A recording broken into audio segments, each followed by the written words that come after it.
SSM News Echoes Between the Lines is a lively conversation program on news updates every Monday at 8 p.m. UK time, 8 p.m. Nigerian time, and 9 p.m. Central European time, giving real-time updates as they affect Africans all over the globe.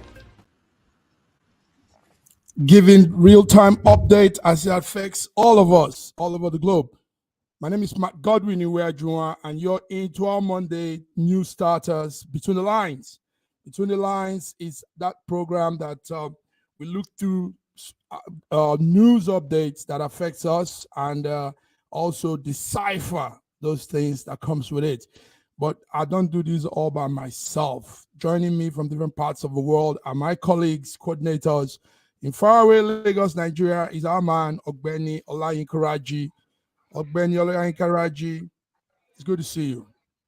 Good evening, Mark. Good evening, viewers from all around the world. Welcome to our Between the Lines program, Mondays. It's good to see you. We know you're going to give us updates. Nigeria is in the center of a lot of things now, but let's also bring in our diva, Fiona Akanu, all the way from UK, London. Fiona, you're welcome. Thank you very much for having me. Good evening, Saraji, and good evening to the viewers around the world. Thank you. Good evening, Fiona. Good evening. Yes. You all know what is happening. It's not too good. The news is not very, very pleasant because it affects citizens more when these things happen.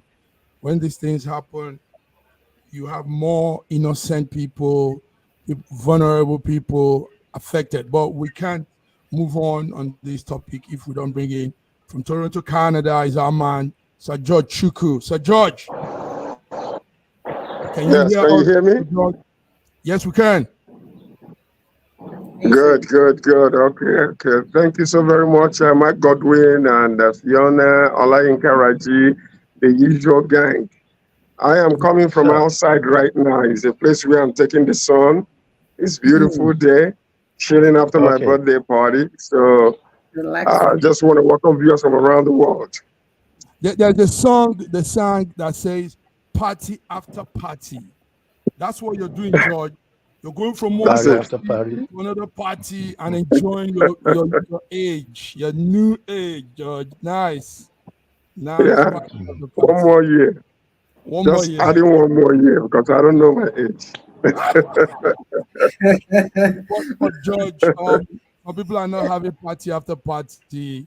The headline at present is Nigerian experiencing worldwide blackout, nationwide blackout. Travelers are grounded. Labor has shut down the power grind. Public access to airports have been shut down. Schools are shutting down. They made the ASUU organization also drop down all their tools of work. So guys, let's start with Raji. Raji, give us your corner. What's happening there now?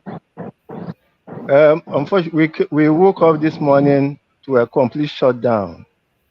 We understand that the national grid came down sometimes during the night, probably around midnight, and even those on band A have had to resort to maybe a torchlight or something. Also, services across the country were shut down. It seems like a complete shutdown of all activities, and it's actually very, very debilitating for most of us because it came to us as a shock, to most of us as a shock.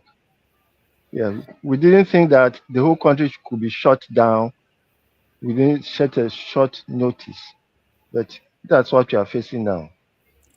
But Raji, you were alert, you were awake up till 1 a.m. like I noticed last night, and the decision was taken 12 a.m. Nigerian time, West African time. Yes. So, Yes. why didn't the TV station begin to announce at that time so people could be ready? I mean, why will they catch people off guard when it affects them, when it's about them also? No, it caught me off guard. I'm sure a lot of people were aware of what was happening. I hardly watch TV anyway. So, and by 1 a.m. it was way beyond my bedtime. So I just went to sleep. Yes, it caught Fiona, me off guard. Yes. it caught Yes. you off guard. Yes. It's not too good. The news. Let's Yeah. while we're talking, we could also see this a clip of that's a clip of the airport, the Muritala International Airport. MMA. And yes, and what happened was travelers were stranded. Nothing was moved out inside the airport there. Everything was blocked. In fact, we had voices of Labour Congress people coming to the airport to stop any activity from holding. Fiona, I mean, how would it have been if, like, you're traveling and you're caught up in this a situation like this? Will you want to support the Labour Congress or say, I mean, let life be? It's a very complicated situation. Being a Nigerian is not a day's job. You know, being a Nigerian is a complex space. What the NLC are doing, I understand what they're doing, and even on this program, we have talked about the fact that Nigerians are docile, they're afraid, they don't do this, they don't do that. So I think the action that they're taking is actually quite brave.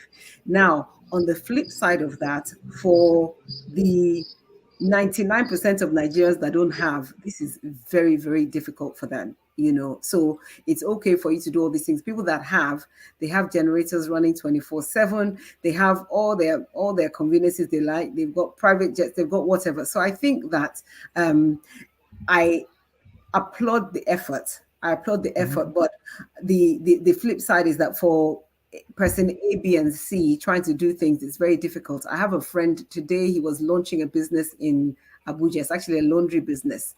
And I spoke to him just before the program and I asked him how everything went. And he said, everything went fine. And I said, but how was it fine? I thought there's no power. He said, yeah, there's no power. I said, so what? He said, I have Gen now. And I thought, okay. So for businesses, for smaller businesses and everything, this is a lot, you know, to deal with. I understand what they're pushing for. I understand the discussion about the minimum wage.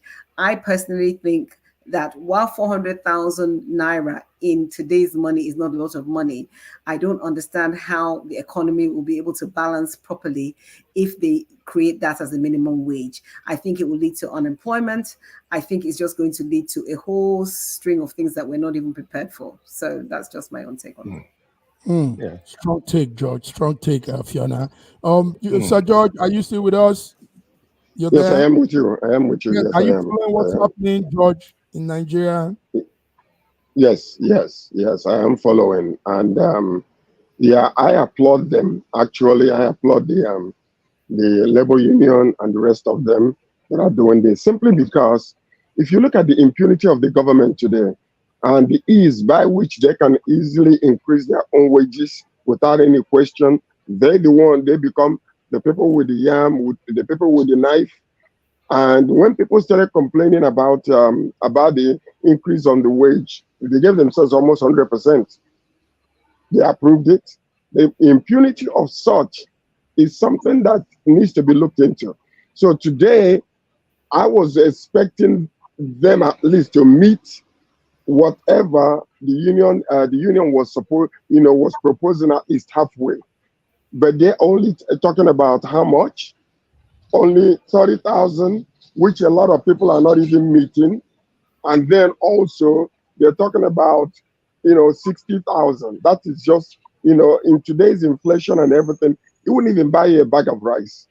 So the point is, the 1%ers that are ruling the nation, they have the easy hand with themselves to get as much as they can. And they continue to look at this situation they were pointing out. 90 billion for Hajj. Can you imagine that? For what? Hajj. Unconstitutional money For Hajj. that was not even supposed to be approved by the government because of the kind of secular system that we have. And everything else that they are giving to themselves. So you start seeing all these things. It's almost like you have two different classes of people in Nigeria, the rulers and the rest. And these people are trying to, that middle wall of partition, they want to tear it down because it is so very, heart-wrenching to think about what people are going through today. Taxes, everything is increasing. At the end of the day, the people, who are the people suffering? The common man.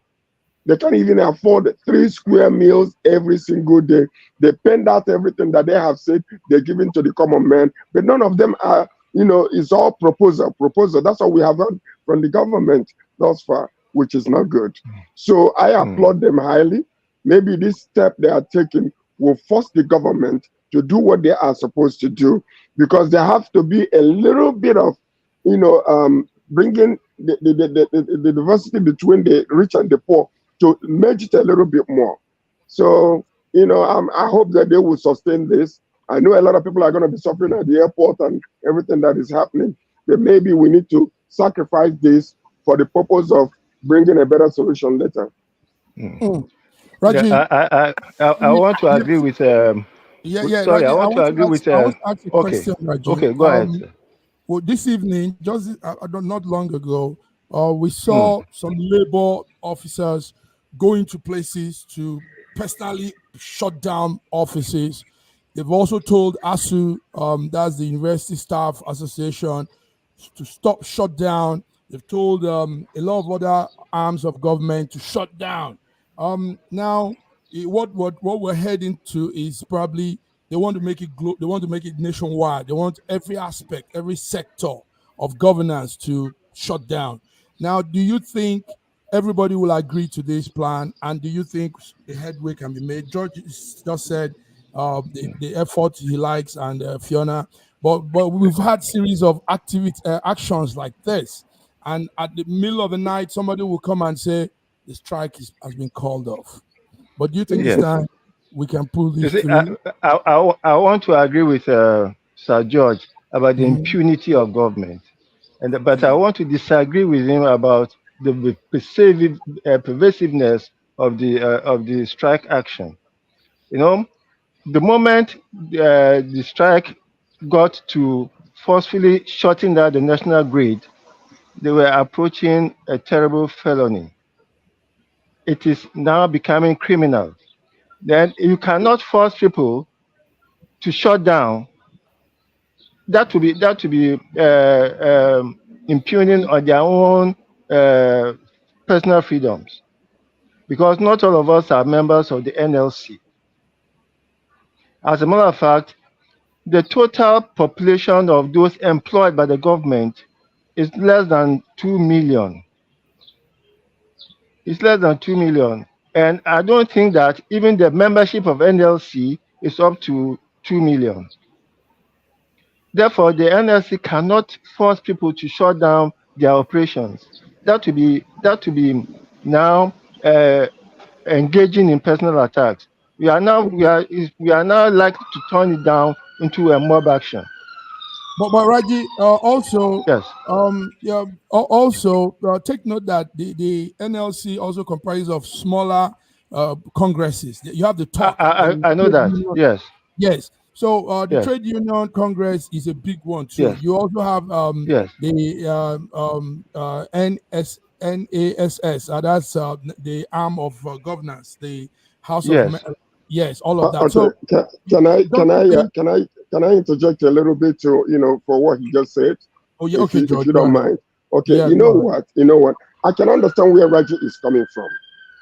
But when we're talking about impunity of the government, they seem like they are a power to themselves with nobody, no checks and balances of any kind, no equalizer. Nobody will come and create a level ground, field for everybody to work on. What these people are doing is checkmating the government. If the government will just arbitrarily just give 90 billion for people going for a religious crusade for the Hajj, and nobody is saying anything, and they don't care whether you agree with it or not. That money A lot of people are saying. Hold on. The money they are spending belongs to the whole nation. It doesn't belong to the government. It belongs to every single individual. But the Christians, the people that are doing, whatever kind of religion they belong to. But to bring them such amount of money and then just approve it, and nobody says anything. For the government, the whole Nigerian, we are crying out over the increase in wages for the House of Reps and the senators. What did they do? They passed it because it was because of them. Now, when it comes to the population, that's when their fees will become a little tighter. So what these people are doing, as painful as it might be, even to many businesses today, I believe is the best way to really force their arm to begin to rethink. Because what is going to happen, listen to this, and I keep on saying this, people need to understand, if the government do not lower their standard in the way that they deal with the population, what happened in Chad, what happened in Mali, what happened in Niger Republic, what happened in Burkina Faso will soon happen to Nigerians if we are not careful. So we have to bring a level playing ground where the population will at least get what you call necessities of life. But if you deprive them of that, an hungry man can rise up one day, a group of people will rise up one day, and it will be over, and it will take us another 10 years to recover. So that's all I'm saying. I think what they are doing, they are bringing an equalization, a level playing ground, an equilibrium to the financial system in Nigeria. Let the government be careful. It's all I'm saying. Okay. Yes. Thank you, George. Strong words. Strong words. Fiona, you said 400,000 naira is too much for their demand. But what do you think? Sorry, point of correction. In Nigeria, today's Nigeria, 400,000 is not a lot of money. However, I don't know how companies, small entrepreneurs, small businesses, I don't know how they're going to be able to meet up with that kind of salary band.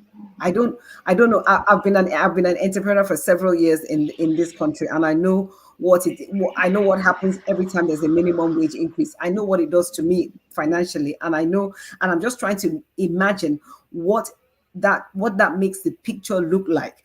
I'm not saying it's not fantastic for the populace. It's fantastic. Of course, it's great. Of course, I want everybody to be able to afford everything. But what about the small employer that has a shop that is giving somebody 60,000, 80,000, and you're now saying, well, so what's going to happen is that the hyperinflation that we've seen with the exchange rate problem, we're going to see it's just going to be a galloping inflation, because in Nigeria, once anything like that happens, the price of everything goes up. So it's going to end up being a false economy at the end of the day. So I don't really think that kind of amount is I don't think that's going to be a solution to the problem. That's my feeling.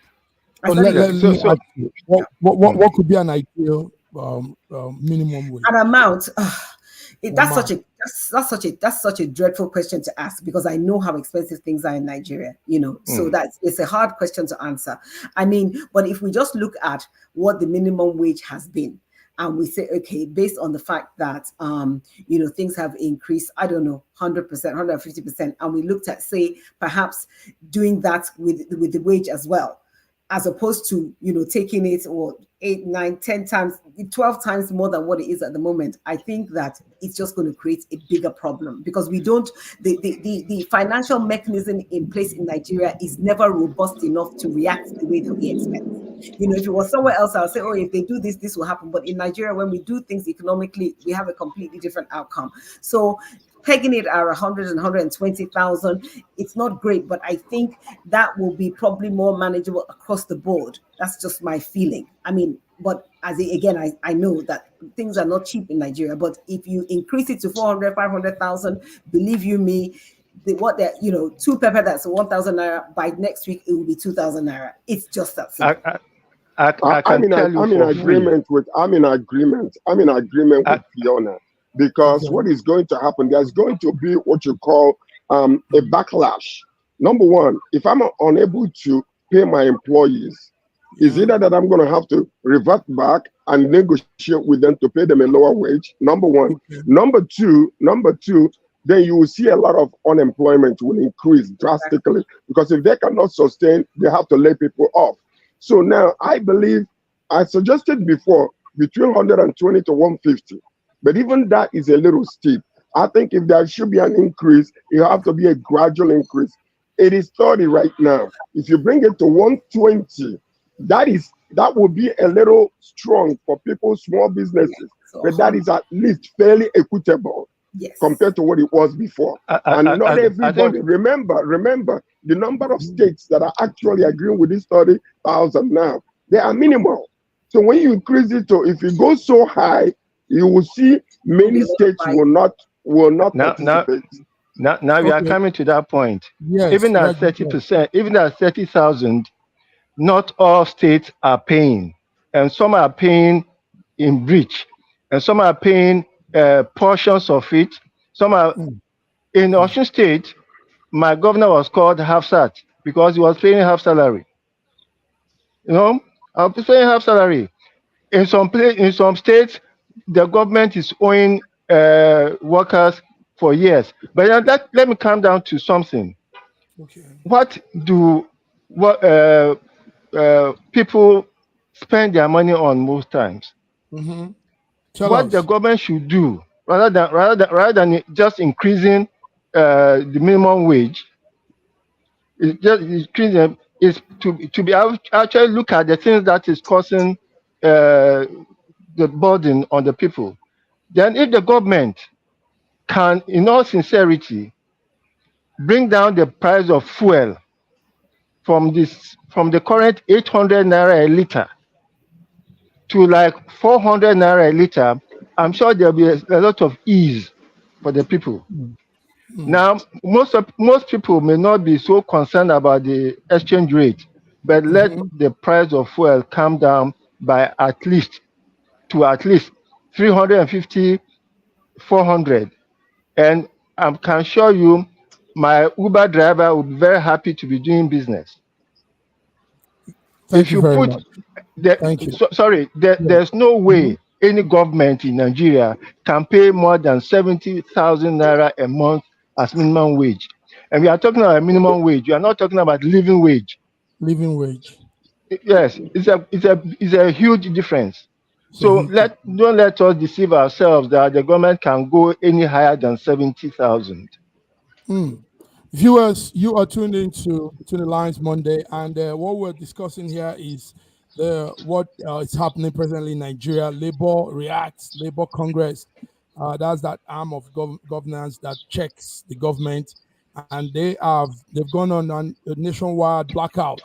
They've grounded travelers. They've shut down power grid. They've blocked access to some places, and they are even involving the university students to also shut down. So these are the Labour staff working, and this is what we're following. Thank you, guys. Thank you, Fiona. Thank you, Raji. Thank you, George. Now let's go far away from Nigeria. Let's come to Mexico. Mexico, we call it. Mexico. Because it's the news that is really going around. I can see Fiona smiling. Yeah, Fiona is smiling already. Mexico. Let's see this clip and we'll come to it. Yes. Mexico. Sorry, let's see the clip.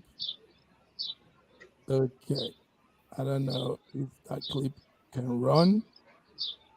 Okay. Anyway, we have the news there that a woman, finally Mexico picks a woman as its president. Claudia Sheinbaum. Claudia Sheinbaum has become the first female president of Mexico. She used to be a mayor in Mexico City, and she was also she started as a union president in school, and now she has become the president. So everybody is excited because Mexico, like they say, needs this balance. They say there are lots of attack on women. There's so much against women gender, and she's going to balance that and bring some progress. America is also excited about it because the news is she's going to probably do more to scale up the illegal immigration plan with America. George, let's start with you. Claudia Sheinbaum has become the first female Mexico president. That's a very welcomed, exciting news, if you ask me, considering what the nation has been in the past few years. And one of the good things, actually, starting out without even knowing how good she's going to be, that doesn't look like a kakistocracy type of government, because the woman is a climate scientist and she's she's become a mayor before, and from all indications, she succeeded. And for Mexico to step out and give her such landslide victory, that means that the trust and the confidence they have in her leadership abilities is high, and the expectation will also be high. So I think, congratulations to Claudia. Hopefully she will balance the equation, between North America with regards to politics and diplomacy. Yeah, I'm happy. Yes, we're all, everybody's jubilating. Her supporters are celebrating right now in Mexico City Square with raising banners. And Fiona, will she be able to one strong issue in Mexico is the drug cartel and the drug activities. Do you think this lady will be able to fight that? I mean, you're talking of a strong force of people that control drug in that part of the world. Fiona, do you think she'll be able to step up to that? Well, first of all, of course, Claudia, congratulations to Claudia Sheinbaum. That's, fantastic news. Of course, everybody's thinking, oh, as a woman, I'm going to be very excited that a woman has become the first president, first female president. Yeah, I'm not that excited about that, actually. Is she going to be able to do anything about, drugs, crime, etc., etc.? Well, we know that, trying to deal with drugs and crime is not a one-person job. That it's going to be deeply rooted. It's going to be foundational. It's going to be endemic. So she may not. We don't know. We just have to give her the opportunity. So, but for me, the real story in this is that it just goes to show that the global world has indeed become a much smaller place. When immigrants, people from immigrant families can become heads of state, prime ministers, president, that for me is the journey of first generation, second generation, third generation immigrants. And when you see it manifesting like this, she has a Jewish surname, and I think her descent is Romanian, Lithuanian, that kind of thing. And I just think it's absolutely incredible that we are now in a world where immigrants can actually rise to the absolute pinnacle of power in the country. I think it's incredible.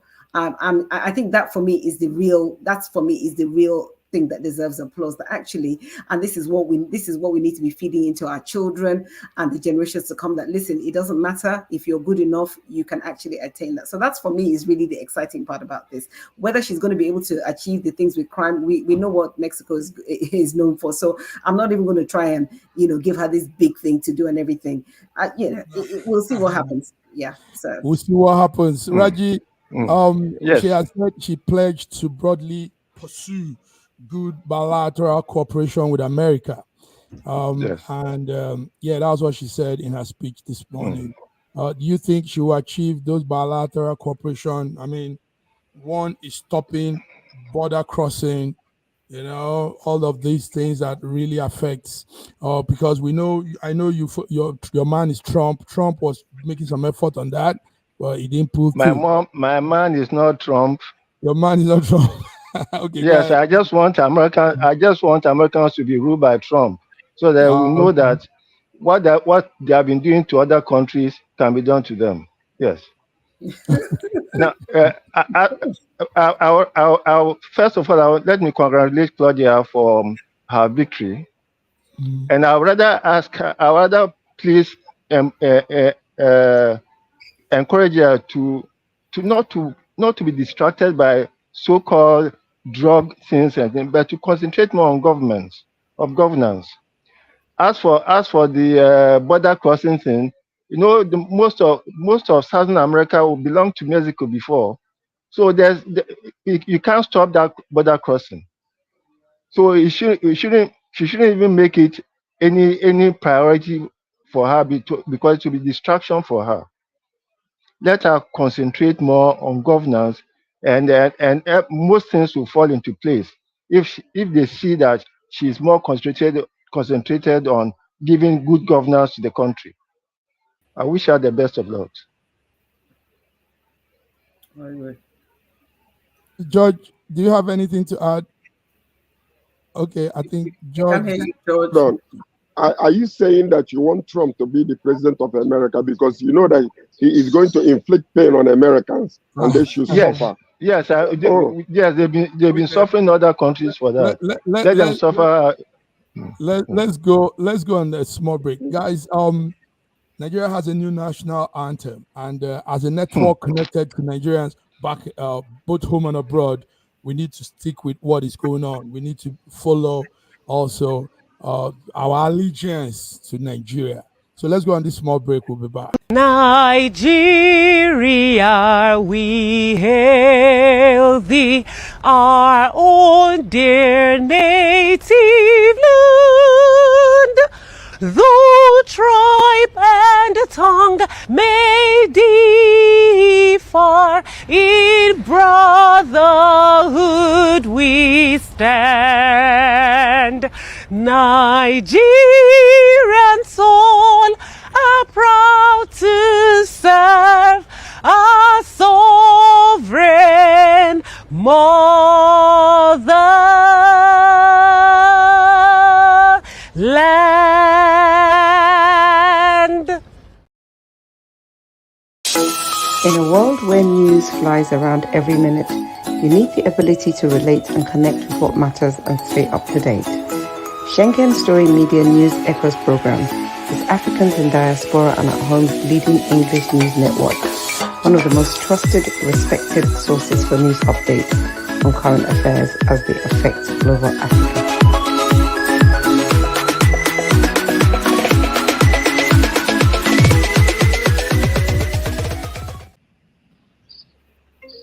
Do you like that? Do you like that? I'm here. Do you like that anthem, guys? Did you? Well, I think Fiona should be the one to sing it for us instead of that woman. I like the woman, but Fiona will do a better job. So we should allow Fiona to be the one to do the national anthem for us. No, Fiona might not have the lines. She did it personally for us, George, and Okay. it's beautiful. It's nice. She does opera singing too. Okay, guys, you're welcome. Let's run through some other news. Let's come back to Africa. Let's come to what's happening in South Africa. George, South Africa is having they had this election on the 29th of that's 4 days ago. And I said this morning, what we saw is that ANC, the favored party, the Popular Party, has lost most of its seats. Popular votes, yes. Yes. So, and it seems to be it's bringing some form of protest and how people react. So in South Africa today, it's a lot of problems with people protesting. So the president has called, Cyril has called for unity, tells people to please stay calm and let things just flow. So what will you say about South Africa, George? Tomorrow we'll be hearing the news. Tomorrow we'll be getting all the full election results and the announcements. Tomorrow, 4th of June. So what do you have on that, Yes. George? Well, what I have is, ANC have lost a lot of seats. They are unable to, to maintain a popular government, so they have to go into coalition. But the problem they're having right now, as we see it, is because, some of the coalition they have to make a quality decision, because you have the MK party, and then you have another party actually, controlled by one of the white South African. Okay, if they were to collaborate with them, it would be a little bit difficult because they will be able to control a whole lot. So what you're seeing now, the only viable option they might have is to actually bring the party that belongs to the former leader. But if they do that, they will not have enough vote to do a popular government. So it's a very dire situation for the government to sit down with some of these and discuss, because right now, as it stands, they need another government to collaborate with in order to be able to govern the nation. So we're going to wait and see how they're going to be able to determine what other party would they bring in order to be able to have a very well balanced government among them. Because if they bring two parties, it's going to cause a lot of friction, because they can hijack the government and make the nation ungovernable. So we are waiting to see what is going to happen. Okay, Raji, yeah, thank you, George. Raji, you're following the thing. You asked some questions behind with me, and we were checking up some things. Anyway, official results will be released tomorrow, 24th. But ANC lost. They say they lost almost 30. They lost almost 42% of what they used to have. So that means a lot of seats will be going up from them. And the other party, DA, the MK, and Zuma's party gathered some more. So anyway, there'll be that coalition of governance.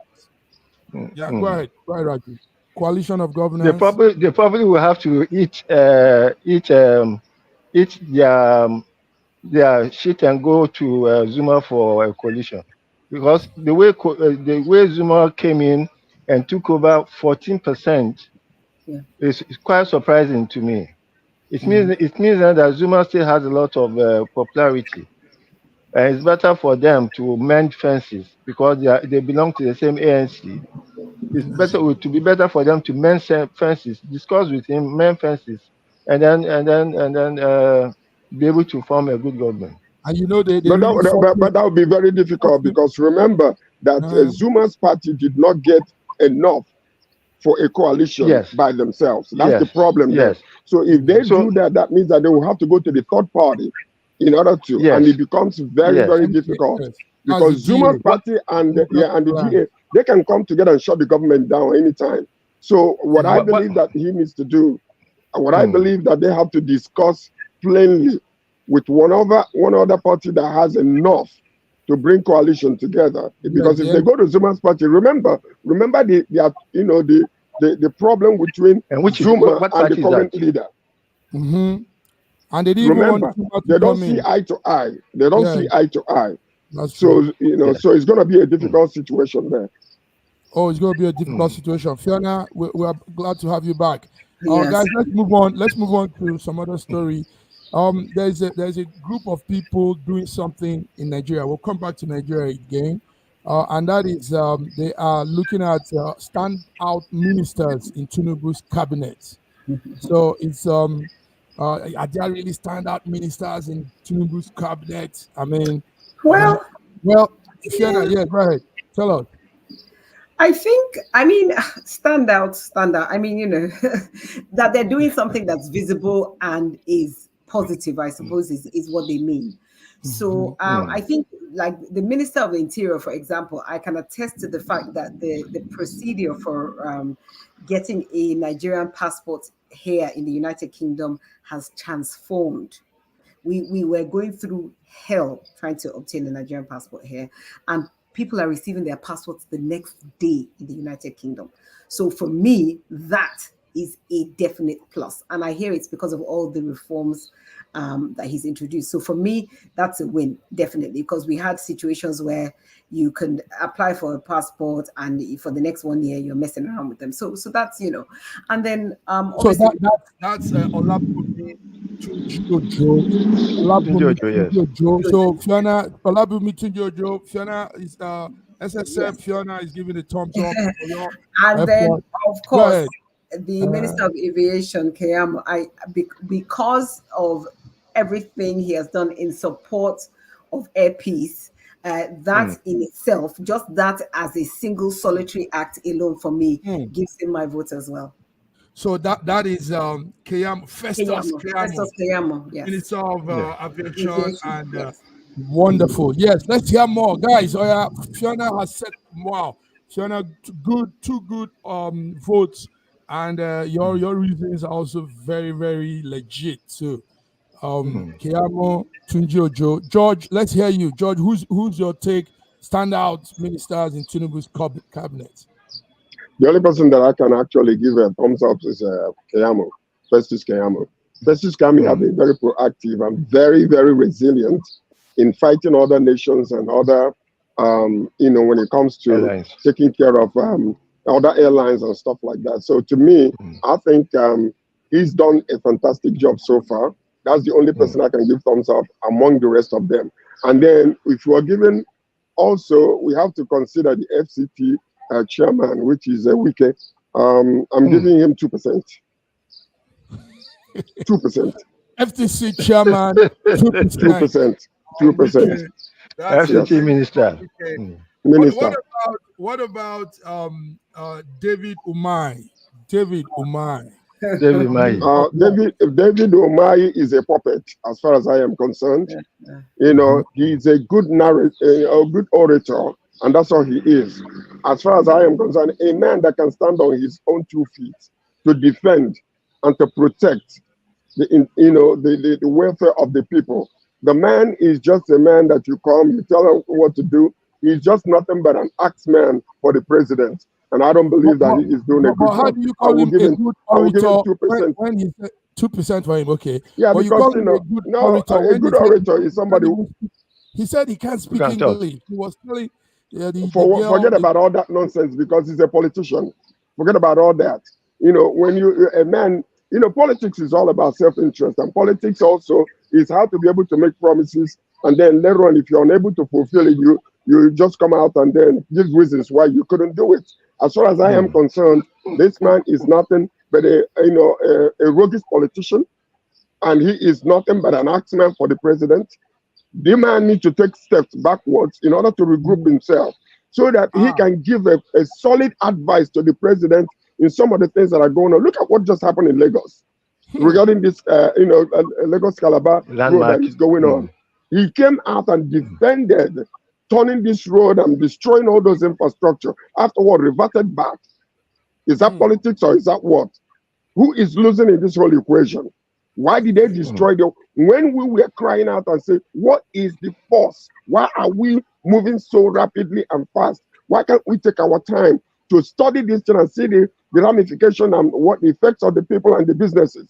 No, he came and defended himself because he put his points together. Then weeks after, now we are reverting back again. No. We don't need that as a leader. You need to go and sit down. Let's find somebody who can sit down and tell the president, I don't think this is a good idea, and these are the reasons. He don't need to come and excuse himself to us. Let him talk to the president, come to a common level of understanding that will be profitable, both for the nation and for the government, and move forward. The man is a puppet. Thank you. 2%. 2%. Now 2% for David Umahi. David Umahi, you can hear that. This is the Nigerians in diaspora, Nigerians back home, dynamic force of people, and we are giving you 2% so far for your 1-year effort in what you're doing. And George is confirming that. Now, guys, let's take this guy. There's a guy called Wale Edu. As of this morning, Wale Edu, the finance minister, says people put it to him, why are multinationals leaving Nigeria? Why are companies leaving Nigeria? And guess what he said? He said they can leave. And he said, but the government is working on economic and investment plans to attract more multinationals later. He also used a word that I don't seem to understand. He said,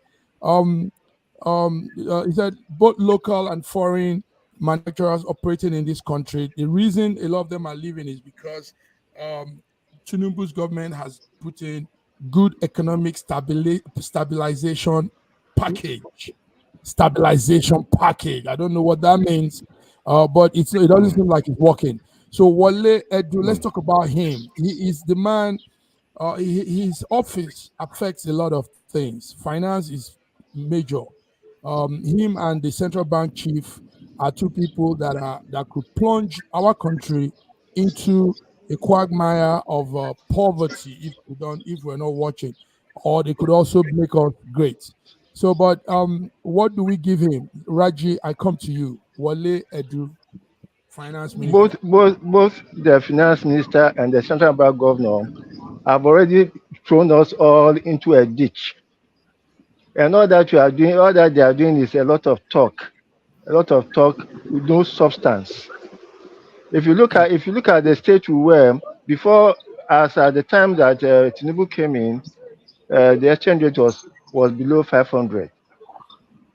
Now, before you know what was happening, the exchange rate now is 1,400 plus for a dollar. And whenever there's a slight improvement in the naira or depreciation in the dollar, they start clapping. When the dollar came to 1,300 and something, they were clapping that day as they were making. Meanwhile, where were we before? Our naira was barely breathing. You came and choked it to death, and now you are doing CPR for it, and you are congratulating yourself that, oh, he has started breathing again. In fact, for all of the ministers, all of them, including the interior minister, they are all a lot of talk. For you. A lot of, yes, for me, even Keyamo is just a lot of talk. The government itself has not made any serious. Let's take note. Let's take note that Raji, take note that they met a more. I mean, the situation they met was terrible. Agreed. You know Agreed. how it was. The way I put it is this: they came to see a ship adrift, heading towards the rocks. And what did they do? Instead of stopping the ship, they moved on until the ship run aground. And then now they are now putting all the effort to get the ship afloat again. So Okay. yes. Okay. The situation was bad. Nobody's talking about Dele Alake. Nobody's talking about Bosun Tijani. Bosun Tijani is the Minister for Digital IT. Economy. Nobody's also talking about okay, now some Wike. Fiona, you said, what was that your score for Wike? I didn't give a score for Wike. You didn't give a score for Wike. Okay. Why not? Anyway, I give him 2%. Okay, the political climate, guys, have been very low, but still, some people say they have to celebrate some of the people that are doing some efforts in the governance. Massive mark. Yes, viewers. Massive mark. Right. Massive mark. Right. You see, what these people are doing, they are playing politics. Okay. They are not leaders. They are playing politics. You see, the game they're playing is, keep it positive. Show them, vibrancy, show them resiliency, show them that we can actually talk positive when things are going south, and then they want to say, we are, we are heading north and everything is okay. No.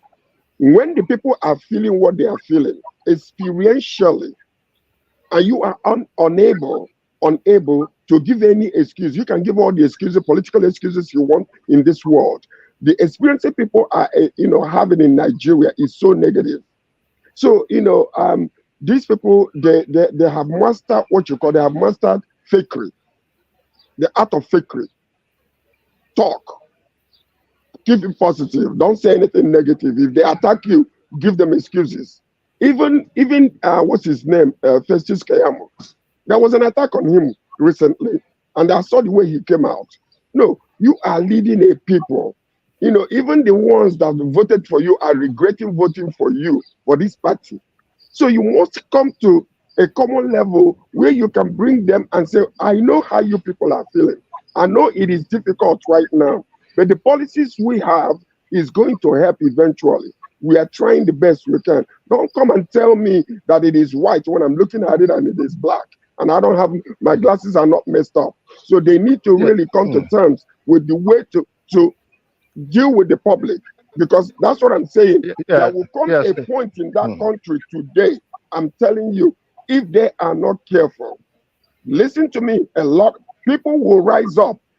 What the NLC and all these Labour Party are doing right now is just a tip of the iceberg until When they come to that point, you will see what will happen to the Nigerian government. They will tell you, this is their time.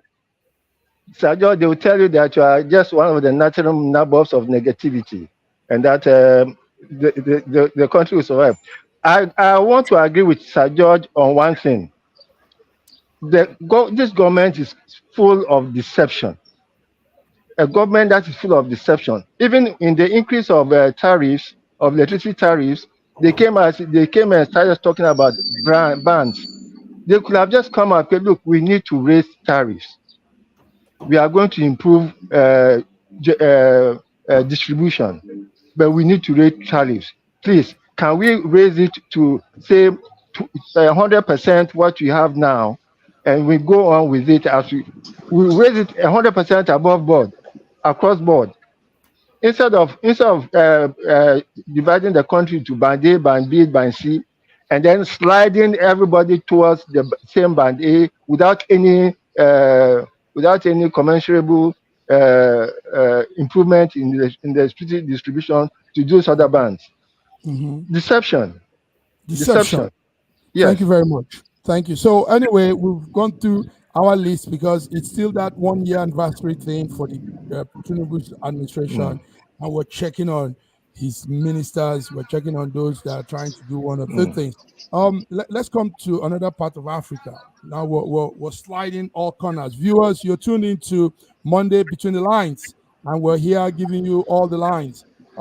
In faraway Ethiopia and Tanzania, two African countries, yesterday they've gone to secure billions in loans from South Korea. So South Korea has agreed to lend billions of dollars to Tanzania and Ethiopia to facilitate access to their mineral resources. And these loans amounting to billions of dollars. Now, what some of us are checking is, why do we still keep going for loans and loans and loans in Africa, indebting ourselves, putting our generations to come in, deep problems? Because some of these loans might not be able to pay back, and they will come and grab us, take our children as slaves, take our daughters as slave wives. Our boys will be grinding stones for them and all that. George, what do you think? Ethiopia and Tanzania. You see, this is that conspiracy against the nation, a continent of Africa. It is a conspiracy.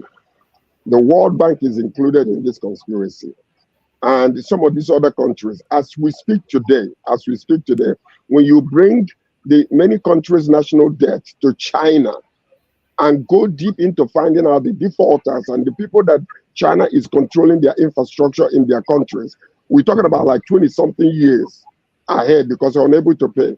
This is exactly what you are saying. A government comes in, they can bring in loan will come, they will use the loan for their own benefit or whatever, but they're not considering that they are actually mortgaging the nation and mortgaging their children. They're not considering that.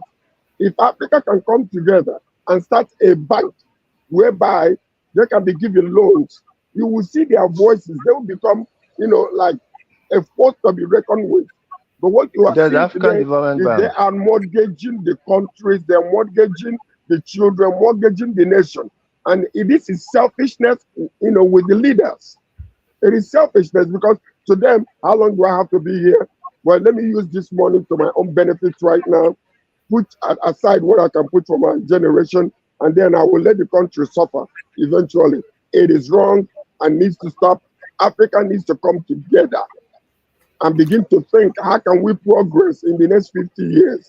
Other nations are doing it, we're not. We're still with our beggarly mentality, going to these people and asking for money, and it's putting the whole nations into a quagmire. I don't know how we're going to solve that problem, except with unity among Africans. Fiona. So, thank you, George. Yeah, I think George has said it all, really, to be quite honest, because all I was thinking about, this is just all selfishness and wickedness, and just not, it's just people that just don't really care. It's almost like a careless attitude. That's really what this is about, really. It's greed and it's selfishness. That's it. Because if they were to look internally and harness these resources themselves, they don't need to go and borrow money from anybody. That's not necessary. But we've seen it happen across the board. We've seen it happen in our own country. This is what we do. This is Africans for you. This is what, and then tomorrow we'll say, oh, it's colonial mentality. But we are our own worst enemy.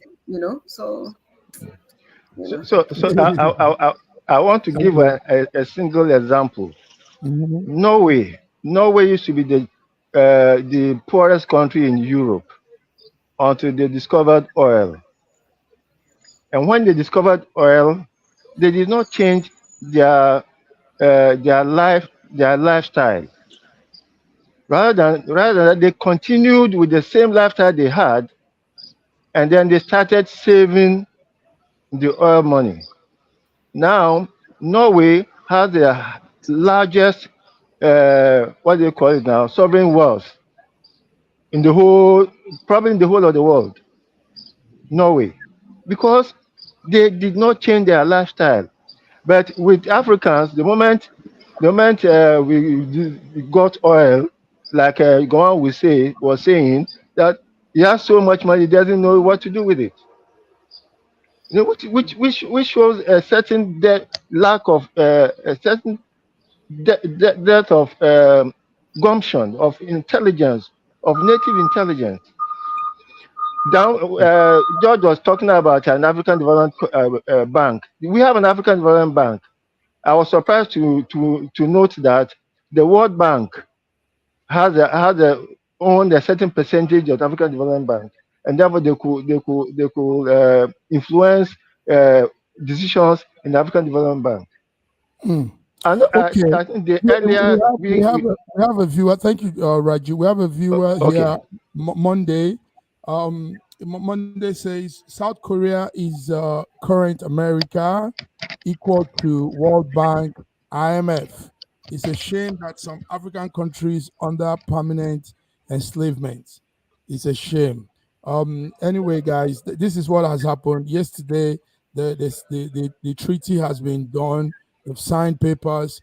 You can see there, our viewers, how keenly they were looking at those documents, signing and selling out their future. It's sad. But we hope very sad. This time it's not China anyway, it's South Korea. We hope the South Koreans will not be too mean in payback time. When it's payback time, we hope they will be lenient with them and make them maybe they would take all the natural resources, take some of it, and still leave some for them. You go out borrowing, you go out sorrowing. Yeah. You go out borrowing, you go out sorrowing. This is it for today. You guys have done well. Let's not forget that India election has also been done. Tomorrow also, India will be announcing the winner of the election. If you guys were following, India election was a tough one too. But we think the sitting government will still retain its position, following what we are following up with the electoral office, the electoral updates. So tomorrow we'll be hearing that final election results, and we'll give it back to our viewers. So, but Prime Minister Modi is the man in the middle with his hands put together. It looks like he's going to come in for a third term. Modi. All right, and also let's give this news to our viewers. If you're iPhone, Android user, there's an attack presently going on. Cyber attack is happening on all iPhone and iPhone users and Android users. Now, what we want to advise is once in a while, switch off your phone. Switch over. You see, people are used to keeping their phone running day to day, weeks to week, and that gives room for that attack. So protect yourself from every hacker and switch off your phone.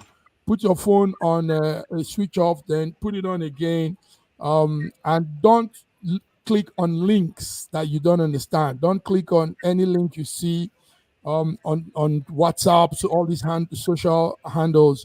Don't just be clicking on anything you don't understand. It's a serious hack. It's so serious that presently X, former Twitter, is still down as of now. So we're hearing that. So the guys are coming strong now. They want to take your money. Yeah. The essence of all this hack is to get into your account, take your money, take your identity, and spoil as much as you can. If you want to join any link, go to SSM. That's a sure link for you. That's a sure link for you. Thank you, Raji. All right, viewers, guys, thank you. We have to get out here. We have to go. So come back Wednesday. George, thank you, George. Thank you. Taking your time wherever you are to be with us. Raji, thank you. Fiona, pleasure, man. Thank you. Have a good evening. Yeah. Have a good evening, everybody. Happy birthday, Fiona. Oh, happy belated. In a world where news flies around every minute, you need the ability to relate and connect with what matters and stay up to date. Schengen Story Media News Echoes program is Africans in Diaspora and at Home's leading English news network, one of the most trusted, respected sources for news updates on current affairs as they affect global Africa.